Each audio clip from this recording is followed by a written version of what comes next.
All right, guys, what's going on? This is David for Flix Talk Podcast. Now, we have a really special episode this time. I'm going to be conducting my first interview with none other than real-life sister of White Boy Rick. Now, if you guys haven't checked out White Boy Rick, it is currently in theaters. It's been out for about 2 or 3 weeks now, and it does star Matthew McConaughey and Richie Merritt, who's new to the game. And the actual Dawn is not too happy about how they portrayed her character in the movie because this is based on a true story. So I did see some footage recently, guys, where she was very upset with how the final cut of the film did come out. So she had some choice words to say to the director, and I just automatically wanted to reach out to her, and I actually got a chance to via social media and wanted to set it up, and this is what came out. So check out our exclusive one-on-one interview with Dawn Wershe, aka White Boy Rick's sister.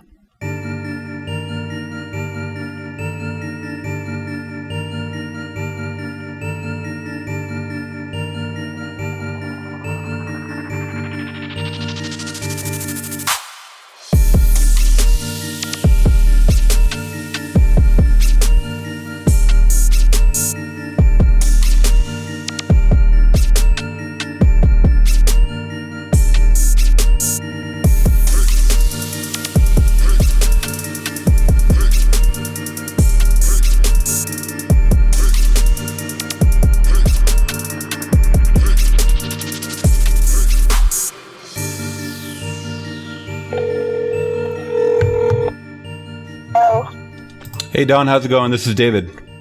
Hi, I'm good. How are you? Good. You remember me from Flix Talk? Yep. Okay, perfect. How's it going this morning? Good. A little bit chilly here, but we're good. Okay, now you're calling in Detroit, correct? Yeah. Okay, yeah. Cool. Yeah, I'm glad I can get you on the phone. Just letting you know that we are recording right now. I wanted to kind of get everything just kind of raw and uncut, you know? Okay. And I just wanted to get your take on everything because I know right now you're kind of making your rounds, and it looks like, I mean, you're starting to do a pretty good job about it. I mean, I saw you on the local news there, Detroit News, and a couple podcasts too. I searched that you were on a couple of guys' podcasts. Yes. So, one was a radio station, one was a podcast so far. Okay, very cool. So what's the message that you're trying to convey about what happened after you saw the final cut of White Boy Rick? Well, I knew going in there, I told one reporter that I was going to be emotional, first of all, because of it being my family and my father and my grandparents being deceased, and not knowing what to expect. Yeah. But more so that the way I've been treated from day one, from Sony, Studio 8, my brother's attorney, Michael Weiss, and anyone involved in the film. Right. You know, down to the actress playing me, Belle Powley, that I've reached out to. Okay. So with that being said, I wasn't treated very nicely at the theater, in my eyes and my children's eyes. They, tried to shush me when I was over by the media, like they didn't want me talking. They didn't want me to meet Yann Demange.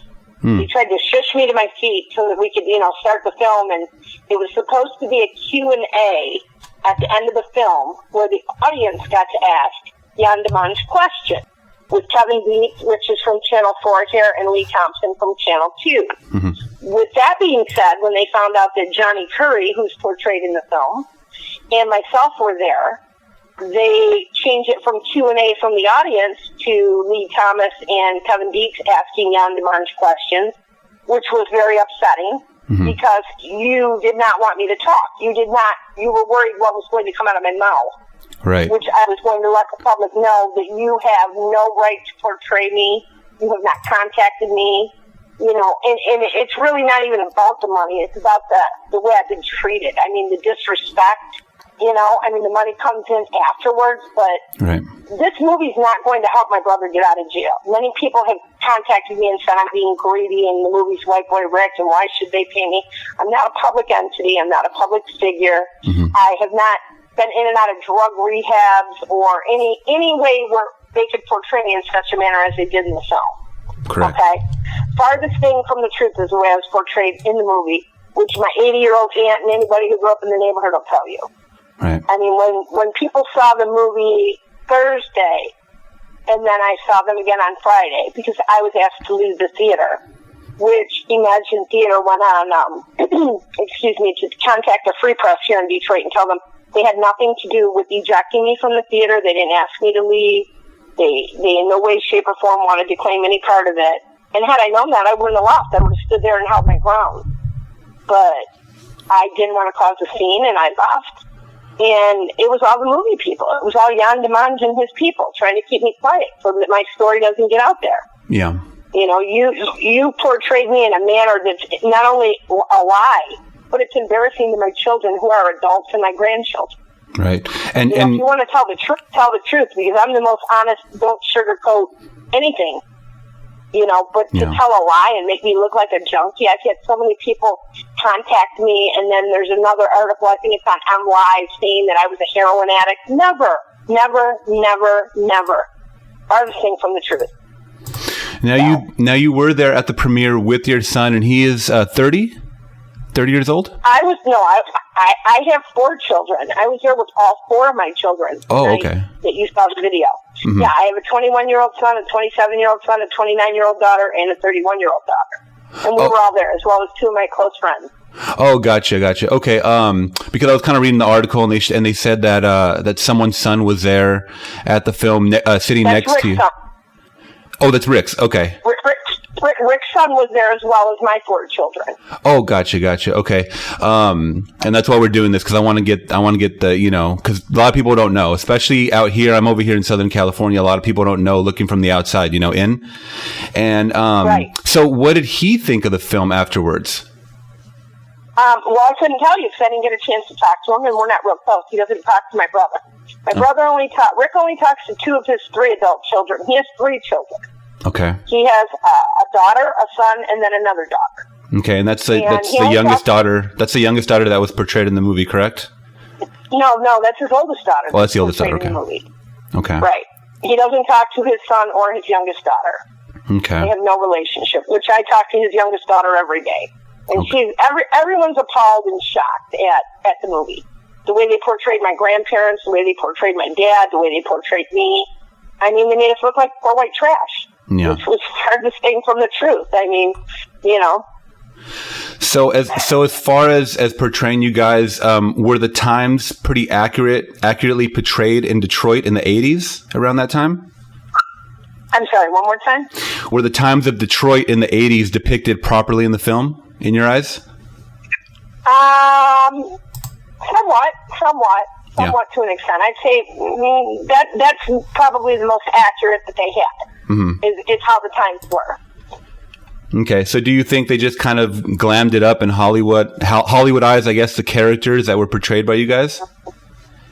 Well, I mean, the movie was all over the place. It didn't give any, it jumped from scene to scene to scene, and it didn't give any closure to anything. Right. A lot of people are like, it was all over the place. It was sketchy here, sketchy there, and then, it just went on to the next scene. Mm-hmm. So it doesn't really give you the story, which the story in itself is a story. It's a Hollywood movie. My life was a Hollywood movie without having to glam it up. And I think the truth would have been more accurate than their Hollywood portrayal, because it's not 50% accurate, the movie, I would say. Yeah. And it's funny that you say that, because actually the critics are giving it a 58%, and it keeps getting lower and lower. And that's one of the things that people had to say was this movie was very choppy. It didn't seem really well put together. Well, see, it's the same thing that I say, and anybody who grew up with us, anybody who's in our family. I mean, I have cousins that are like, we're not going to see it. And then they went to see it and went, oh my God, I wish I never would have saw it. Yeah. I had my mother's best friend from Detroit, which I just hung up with her prior to you. She's 78. And she said, she called me hysterical when she saw the movie. And said, the way they portrayed you and your grandparents, I can't believe they did that. Hysterical. Like, this is the biggest lie there ever was told. And she should know. She lived 2 doors down from us. So now I have the little girl whose grandmother lived next door also saying, this is a big lie. I mean, people in the neighborhood can tell you, it's all a lie. pretty much. So when you say it's all a lie, was anything at all factual in that film other than, him having a daughter or, him getting it seems like to me he was forced and there was, like you said in the Detroit interview, the news interview, that this seems very illegal what they're doing, the FBI itself. Uh-huh.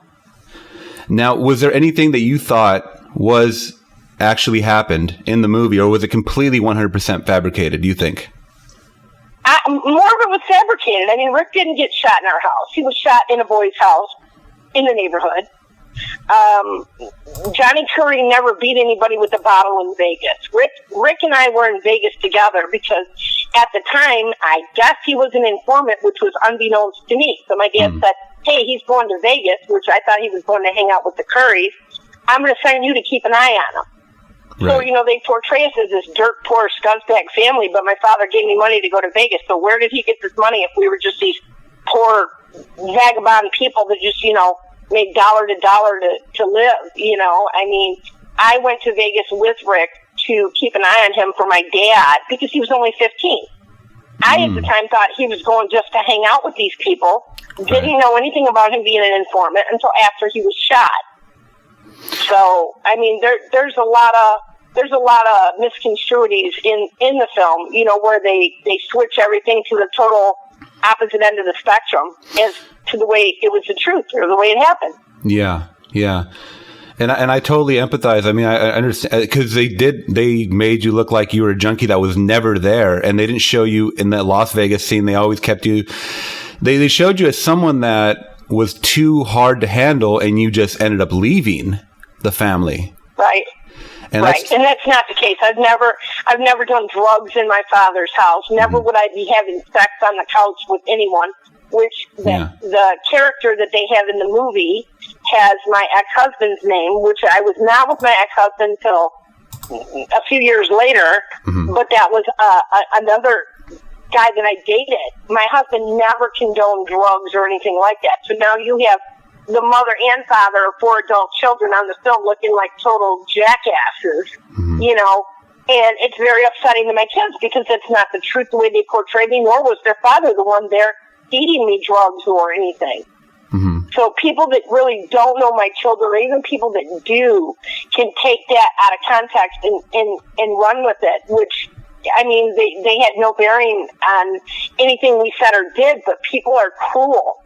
And people have made comments to my kids, and people have made comments on Facebook. My phone does not stop. Either it's good, bad, or indifferent. But, I mean, anytime my brother's on the news here, my phone goes off the chain.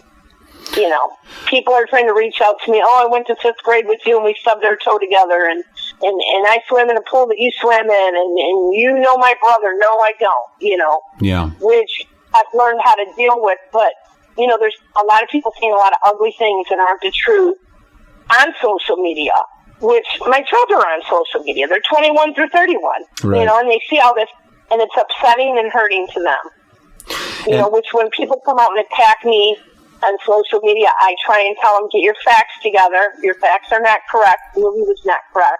And you need to stop because you're hurting my children. People don't care. I mean, honestly, I think I need maybe to check into counseling because it's really weighing heavy on my mind, all that I'm going through and all these, accusations flying. I mean, I have so many people thinking that I'm a junkie or a heroin addict. And I mean, I'm getting ready to get my real estate license. I mean, I never was that, but how is this going to affect me in my everyday business? I couldn't tell you right now, but that's a concern of mine also. Right.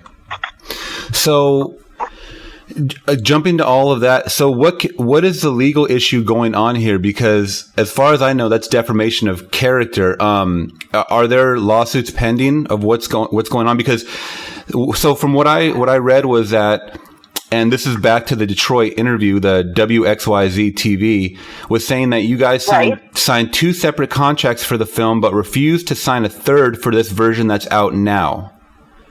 Okay. Let me break it down and explain. Sure. There was a gentleman that came forward with a script and contacted my father and I in the early 2000s, and we signed our rights to him. with his movie script for 18 months for him to make a movie, which never came about. So that first one died after the 18 months, my life rights. The second one that we signed was from my brother's attorney, Michael White, when Eminem was supposed to buy the movie rights and play my brother. I used to have contact with his manager, Stuart Carr. They would send us concert tickets and so on. Rick was then involved in the stolen car ring down in Florida, and they backed out of the project, which was a whole nother script, a whole nother ballgame. I was contacted by my brother's attorney here, which I have all emails to prove, and said, this is the old contract you signed in 2004. This is the new one they need you to sign for the new movie in 2015. I was contacted, which at that time I refused. I said, no, I'm not on good terms with my brother. I'm not signing anything if I'm not being paid. I want to know how they're portraying me, so on and so forth. And 2 months later, they said, we don't need your signature. We're good. Because they took the old one that was not notarized, signed at a backyard barbecue at my home, me, my father, and my mother, at my house at a barbecue with many, many witnesses, that we were all drinking, partying. Rick said, go ahead, sign it. Michael White said, he's got you, he'll take care of you, which other people have come forward and said Michael made promises to them that he was going to give me at least $100,000, which I've done my research, and $100,000 for a major motion film is peanuts. It starts at $100,000 and goes and upwards of $250,000 and up for your life rights. Right. So now you've taken my life rights illegally from one project to another, claiming it's the same project, and it's not. You've been promising me all along, which recently my brother and I, who were estranged, popped back in and said, hey, I'm proud of you. You went to real estate school, you know. We hadn't talked for a few years since my father died. Mm-hmm. And my first gut feeling was they're trying to keep me quiet because the movie's coming out. Well, I believe that to be so.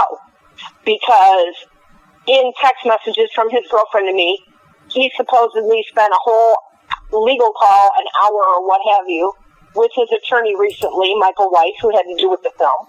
And Michael Weiss was going to reach out to Sony and have them contact me, which to this day still hasn't happened. Still hasn't happened.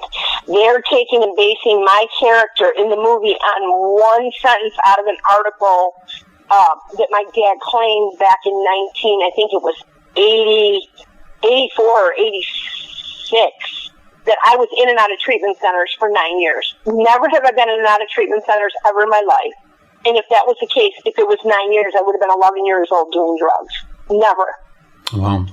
So they're basing my character on one sentence that we never saw or read, which you can't get them for slander now because so much time has passed. But I mean, how would I know this article's out there if you don't point it out to me? I mean, anybody can write an article, anybody can say anything, and anybody who knows my father will tell you, and there's very reputable people that know him, will tell you my father never would have said a bad word about me, even if it wasn't true. So that's a lie that came out of my father's mouth, because it's a lie. But if it was the truth, he wouldn't have told the magazine that. Right. You know? So, excuse me, was the portrayal of your dad, you know, it looked like he was selling and then modifying and then, or actually buying, modifying, and then reselling guns. Was that accurate? Well, in a sense, yes, but the way they portrayed him, no. Mm-hmm. My father had a gun shop on 12th and Forest during the riots in '66. So my father's always been involved with guns. Mm-hmm. We went to gun shows on weekends like they showed Rick and my dad. And my dad would buy a bunch of BB guns and let Rick and I sit at a table and sell them and make money. He'd say, okay, I spent $100, anything over $100, you guys get to split. He taught us, qualities that we needed for life. You need to learn how to sell things. You need how to learn how to be a business person. The shady way they did it, never did my dad go around with guns in his trunk or look like some sleazeball like that. Never. Never would we have spoken to my father the way they have us in the film. Never. Not on a bad day. Yeah. So then how was your upbringing as children with your parents, you and Rick? I'm sorry. My mother and father divorced when I was 8 and Rick was 5. Mm-hmm. And my father was, I believe, the first or the second man in Michigan to gain custody of the kids back then. Okay. Because he deemed my mother incompetent, unfit parent, and the court agreed with him. So my father raised us with the help of my grandparents who lived across the street. We led a normal life. We went to school. I was a straight A student. Rich had his little issues here and there. He wasn't a straight A student like me, but never like, the stories are told. Mm-hmm. I mean, we went to Florida every year for Christmas. We went to SeaWorld and Cedar Point every summer. I mean, we lived a better life as kids than most parents who work 2 jobs can provide their kids now. We weren't dirt poor, as they say, eating powdered eggs and milk and living in a sky. We had a very nice house, which I gave Joe and Clifford pictures. I mean, we had a nice house for living in the neighborhood, but it wasn't the neighborhood when we lived there. We moved in there when I was 3. Mm-hmm. So by the time I was 18, 16, yes, the neighborhood had changed, as does any neighborhood, But our house never looked the way it did. My dad never looked like that. We didn't dress like that. My grandparents were very meek and minded their own business and never would have been in the street arguing or looking unshaved, unclean, like a bunch of drunk derelicts or anything. Mm-hmm. So prior to the film coming out, did you guys get any rough cuts or see any footage or stills or anything that was coming out besides the script? No, other than the trailers that we've seen on the internet or TV, mm-hmm. which a lot of people also have reached out to me and said, well, what happened to the yacht scene? Well, what happened to the plane scene? They put these, trailers on TV like it was this big mega, party, on a big yacht and on a big jet plane, and then these scenes were all cut from the film. Right. And that's one thing I was telling my buddies afterwards. I said, you know what? There's a lot of things in the trailer, like the Matthew McConaughey scene that portrayed your father, and he was on a plane, it looks like, but that was nowhere in the movie. Exactly. So, they advertised one thing and then gave you another. So, that shows their character, not mine. Now going back to, I'm sorry your family has to go through this, especially the ages, like you said, 21 to 31. That's kind of the millennial age right now, especially where everybody's on social media. And if they don't like you or if they hear things about you in the media, they're going to troll you and they're just going to leave hateful comments. And these people don't know the truth at all. So they're automatically, all the comments that I've been seeing is, Rick is a rat, Rick is, his family is a rats, and everybody just doesn't know anything of, right. So I'm glad that you're here talking to me, and I'm going to try to push this interview as much as I can, because I know you're on the same campaign. And going back to that video in the theater, at the end of the video, whoever was recording, because I just saw about a 2-minute clip, and you guys can check this out at youtube.com/Flix Talk. I have the uncut version up there. Someone recorded you pretty much going off on Yann Demange, and rightfully so. And rightfully so. I tried to ask a question, mm-hmm. and they shushed me. No, we're not going to talk about that now. No. And everyone in the theater was saying, why can't you just answer her question? She has a valid question. That's not right. I mean, there's 4 or 5 videos floating around, right, if you look for them. And most of the videos that I've seen have people in the background, rallying the troop with me, saying, why are you treating her like this? Well, why did you do that? Why can't you answer her question? Oh, yeah. And a lot of people got up and left the theater when they asked me to leave and said it was BS that they asked me to leave, and had my back, because I did nothing wrong. Did I act the way I normally do? No. I mean, I blew it all out of proportion, but it was so much water under the bridge with the way they've treated me from day one to the way they treated me and my children at the theater, trying to hush us and get us to our seats. So I couldn't even meet Yann Demange. Yeah. And when I went back out into the lobby and saw that he was giving interviews. Now, I'd never met this man. He made a movie about my family. I would think that you would want to meet me and talk to me. Right. But obviously I was wrong. I waited for him to finish on the red carpet, and his handlers or people were like, what are you doing out here? And I said, well, I'd like to meet Yann. And I stood there quietly and patiently. And when he was done, I put my hand out and I said, Yann Demange? And he said, yes. And I said, I'm Rick Wershe's sister. And he said, oh, nice to meet you. And nonchalantly looked the other way, like, so what? So I then walked to the other end of the red carpet with Johnny Curry, who was portrayed in the movie, and they came down there and wanted a picture with Yann Demange and Johnny Curry and I, which that was the only time I was around him. And then when the picture was done, he went his own way once again, like it was all publicity, and I just think it was horrible, you know. And like I said, they changed from the end Q&A from the audience to Q&A from Kevin Dietz and Lee Thomas. Well, what the heck are two newsmen supposed to ask about the movie? Right. How about you went with the original thing? So that upset me, and that's why I was so adamant to get my point out. Like, why did you change this? Why can't you answer my question? Because you don't want any questions asked. Because they knew Johnny Curry and I were there, and if he didn't speak up, possibly I could, or both of us. Well, I was the one that stood up and asked the question. I mean, I'm not saying Johnny Curry wasn't going to or didn't, but he didn't, and I did.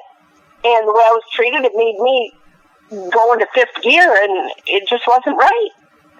You know, for me asking a question, you could have just answered it or said, you know, whatever. But right. you chose to sweep it under the rug and then tell your bodyguard's telling him to get me out of there. Get her out of here. Like, he's motioning, pointing at me and motioning to get me out. And that's when they came over and said, you need to leave. Well, I assumed it was the theater asking me to leave. Had I known it was just the movie people, I would have stood my ground.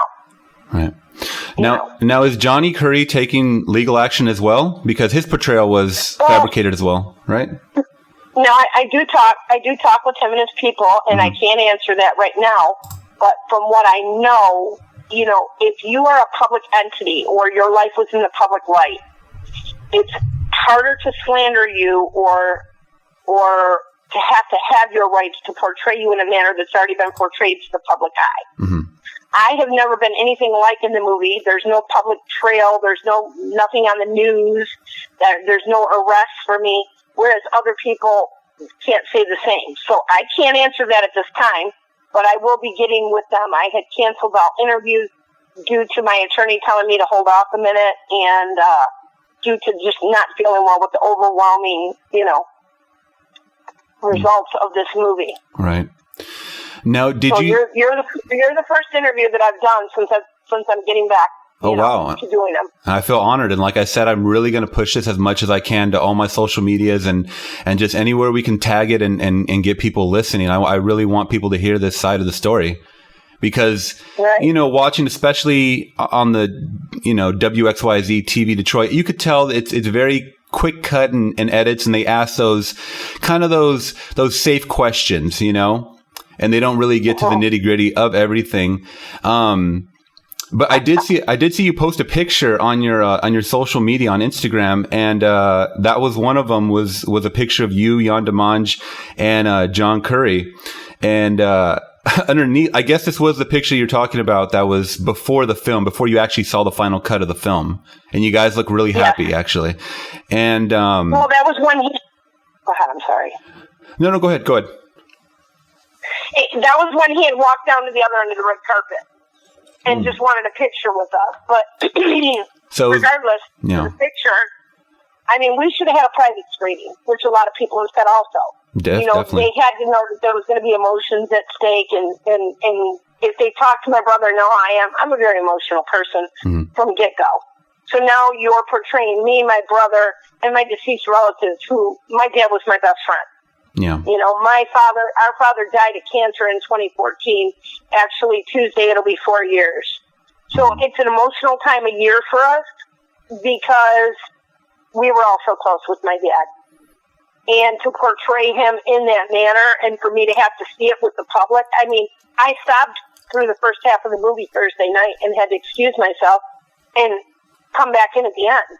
So I didn't even see the full movie on Thursday at the red carpet premiere. It wasn't until Friday at the WDIV private screening that I got a chance to watch the whole movie and take it in, which was still very upsetting because it was even more that I didn't see on Thursday. Yeah.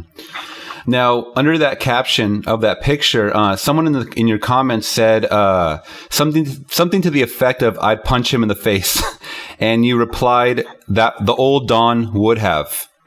So, how has the new Dawn changed since her past? Well, I mean, I've come to learn there's a lot of things you need to let go. You know, you need to pick and choose your battles. Mm-hmm. But I mean, when you attack my family, it's like my dad says in the movie, a lion, and I always compare myself to a grizzly bear. Don't mess with my family. Yeah. You know, because you're going to poke the sleeping bear, and you're not going to like what you get. I'm very, very protective over my brother, my father, my children, my grandchildren, you know, but violence isn't the answer. I'm not saying, you know, would have done it. I mean, it was just a comment I made on whim, but like, how can you do this? I mean, you have this movie out here that just makes our family look like a three-ring circus. Yeah. And that wasn't the case. It wasn't the case.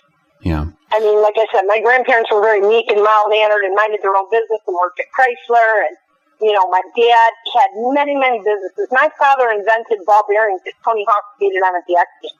My dad was not some shady, seedy character like they portray him. Mm-hmm. He had more patents than probably anybody in the state of Michigan for inventing things. Mm-hmm. He invented a trigger mechanism for, I think it was AR-15s or AK-47s, where 3 bullets came out at once, which he had to get approval. And, you know, I mean, I could sit here and go on and on the list of things he's invented. So they make him look like he was this drug dealer. He never allowed my brother to sell drugs. Never, never, never. He was totally against it. You know, they make it look like my father and my grandparents were in on it. No, never. Not the case. Well, you know, in true actuality, it was the total opposite. Like I said, the opposite end of the spectrum. Everything that was the truth, they went to the opposite end and put it in the movie. Yeah, it's very upsetting. There is a scene in the movie that I thought was a little odd where it shows Rick and his small crew kind of rolling up, dope on the counter, and the grandma around kind of hiding Rick's gun in the oven. I thought that was a little strange. Yeah, never. Yeah. Never has my brother been around my grandparents or my dad with the drugs. Yeah. Or has my grandma hit a gun, or would she even touch a gun? Never would Rick ever have a gun. We had more respect for our grandparents than that. We never did anything like that.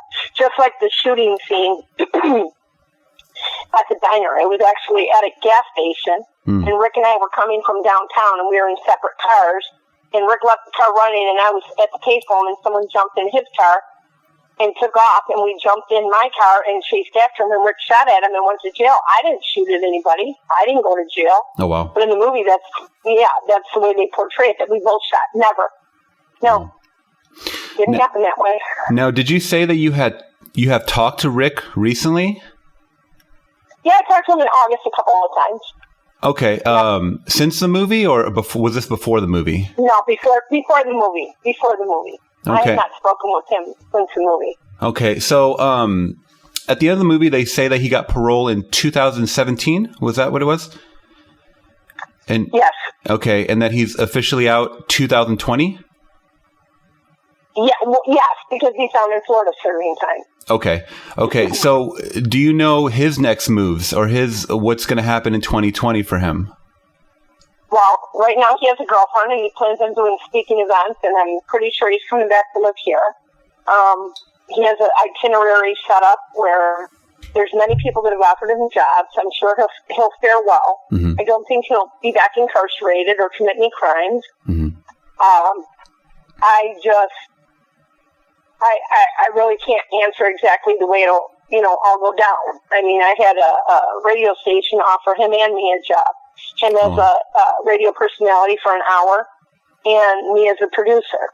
So, wow. I mean, I can't answer anything right now. Yeah. I mean, I don't know in 2 years what I'll be doing. I'm getting ready to take my real estate test and hopefully be selling real estate, and I don't know what Rick will do. Yeah. I mean, and then again, his mind could change from now to next week to next month, but I do know they're working on getting him out early. Hopefully he won't have to wait till Christmas 2020, which would be a beautiful thing. Yeah. But he shouldn't even be down in Florida. They should have ran the sentence concurrent instead of consecutive. I mean, he suffered enough. Our family suffered enough. Yeah. I mean, over the years, people don't believe the harassment that we've gotten from police or the treatment that we have incurred because of our last name. It's like a curse.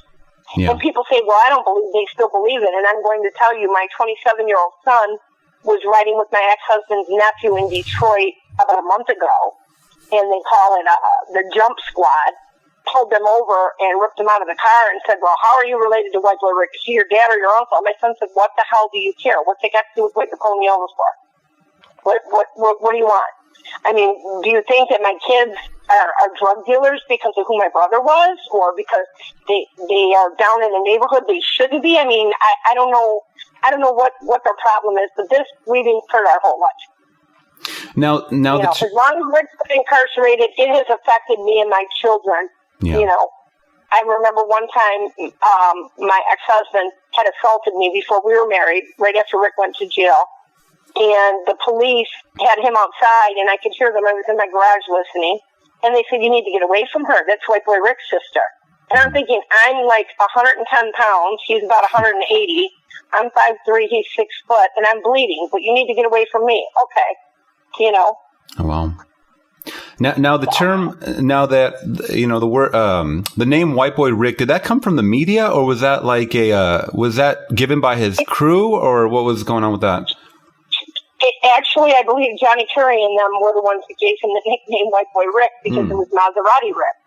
So when you talked about Rick, in order to know which Rick, they start calling him White Boy. White Boy Rick. Which Rick? White Boy Rick. Oh, wow. It wasn't the media. And there's a boy that runs his Facebook page, which he lived on our block as children, came back into the picture about 2013 or 2014, and had no contact with Rick or my family over that time. And we've now come to learn that he's mentally unstable. He contacts people, be it Sony, news people, private people, with messages them, and sends horrible messages to them about what they said or about my family with these stories that he makes up in his head. Mm-hmm. I mean, he recently sent, on September 20th, to a girl that I know from the neighborhood, do you smoke crack with Dawn? Well, she's deranged, and her brother doesn't talk to her, doesn't want anything to do with her. That's not true. That's not true, but, you know, this is what goes on. So, I mean, it's like the never-ending story. Yeah. Well, I thank you. And before we leave, I wanted to go back to the theater video. At the end of the video, you do say that I'm going to get my story on the Hollywood Reporter as far as I can. Have you reached out to the bigger media outlets to try to get your story to them? Not since the movie, I haven't. I reached out to one publication and spoke with the senior editor and haven't heard back from them. Mm-hmm. So I haven't really reached out to anybody else, but now that I'm feeling better and back on the trail, that I definitely will be reaching out to anybody to get the story out there. Okay. I mean, the truth needs to be told. Of course, definitely. Okay, well, that's all the questions that I have. And was there anything else you wanted to say before I let you go? No, I appreciate you letting me get my story out there. Thank you very much. Oh, yeah. And like I said, we're going to try to get this as far as we can and tag as many people as we can, because I look at it. We review movies here, and I looked at it from a movie standpoint, and I thought it was entertaining. I actually really liked the film. But once I saw that this is based on a true story, and we know nowadays that based on a true story really doesn't mean shit. It's right. A lot of it's fabricated and it's for entertainment value. But once I saw that footage and I got introduced to you through that, it really intrigued me, and I wanted to reach out and see what other people, and there was a lot of people commenting under the video, that's wrong, that's messed up, they shouldn't have done that to her. And apparently they do this to other people in biopics as well. So I'm glad we got the chance to talk about this. This is very informative and a lot of eye-opening things for me. Well, thank you. Definitely. So, thank you. Yeah, thank you, Dawn Wershe. And do you want to be called Dawn or White Boy Rick's sister? Because I know they've been donning, Dawn, actually, my name right now is Dawn Scott. I haven't taken back my last name yet. Okay. It's a formality in court, but Dawn Wershe's fine. Okay, cool. So thank you so much, Dawn, and we appreciate having you on the show. Thank you very much. Have a good day. All right, thanks. You too. Bye-bye. All right, guys. So that was Miss Dawn Scott, Dawn Wershe, a.k.a. White Boy Rick's sister, and that was her story. And there was a lot of information that I didn't know, especially Maserati Rick, and let alone the whole portrayal of the family. And I'm glad she got to, call in, and she was calling from Detroit, and take some time out of her day to just kind of fill us in this whole situation. Because like I said, we're watching this from an entertainment standpoint. But when it comes to this, based on a true story, you're messing with people's lives here, and you have to get the story straight. And I'm glad that we could clear this all up. So thank you guys so much for listening till the end. Like I said, this was my first interview. I hope you guys enjoyed it. Please leave a comment below if you guys can. Give this video a thumbs up if you guys are watching it on my YouTube, or make sure you guys are subscribing on iTunes, CastBox, and Google Play Music. Try to share this, guys, and get this to as many people that need to hear the truth as possible. All right, guys? Thank you so much for listening. This is David for Flix Talk signing out, saying thanks for listening and thanks for watching.